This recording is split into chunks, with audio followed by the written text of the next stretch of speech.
He kept his upper body erect, leaning against the right door of the cab, his legs on the bench seat, the soles touching the left door. One would have taken him for 30 or a little more. He was not quite that old. His name was Martin Terrier. An Ortke's automatic pistol with a red-filled silencer rested on his lap.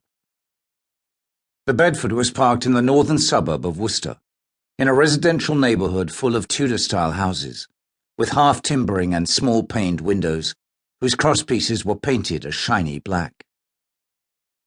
The grey or pastel light of television glowed behind the windows of houses without shutters. Two couples waited at the nearby bus stop, their heads bent, their backs to the wind. A porch light came on beneath the awning of a Tudor house 50 metres from the Bedford. When the door of the house opened, Terrier tossed his French cigarette, a Gauloise, on the floorboard of the cab. He picked up the Ortke's and cocked it, while at the top of the steps, Marshal Dubowski turned to give his wife a brief kiss on the cheek. A green double-decker bus, all lit up, was approaching from the north.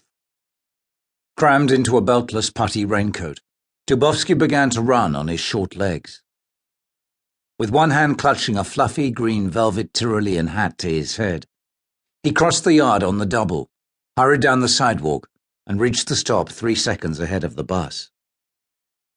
Terrier made a small sound of irritation with the saliva in his mouth. Swinging his legs around, he took the wheel of the Bedford and set the safety of the automatic, which he put next to him on the left-hand side of the bench seat.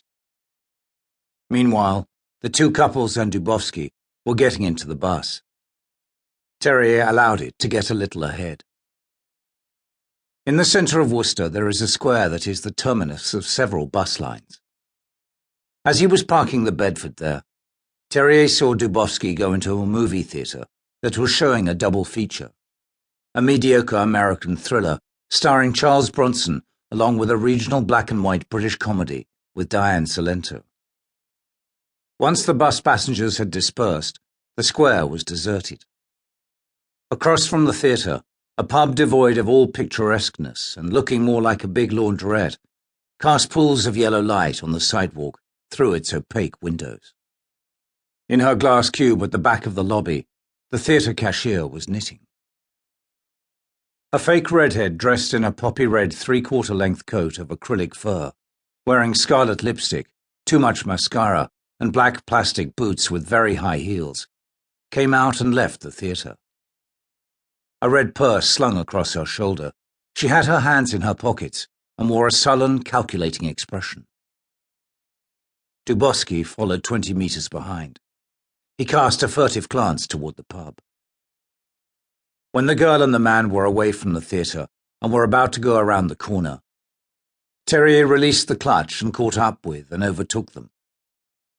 Just before the redhead reached the intersection, he swerved, pulled up to the sidewalk, and came to a stop. With the engine running, Terrier opened the left door and stepped out onto the sidewalk, with the Ortke's in his hand. Dubowski almost ran into him. Their eyes met. Dubowski opened his mouth to shout. Terrier quickly shot him once in his open mouth and again at the base of his nose. At the discreet sound of these shots, the redhead turned.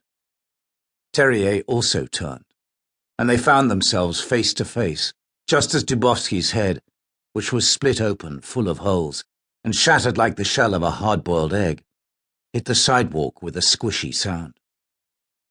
Terrier took 2 steps forward, extended his arm, put the silencer against the girl's heart, and pressed the trigger once. The girl flew back, her intestines emptying noisily, and fell dead on her back. Terrier got back in the Bedford and left. He turned left once again and drove westward down an absolutely deserted shopping street, where the violent wind pursued dirty newspaper pages.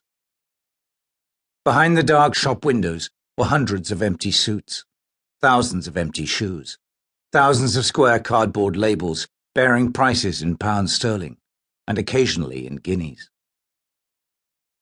The Bedford soon rejoined the highway.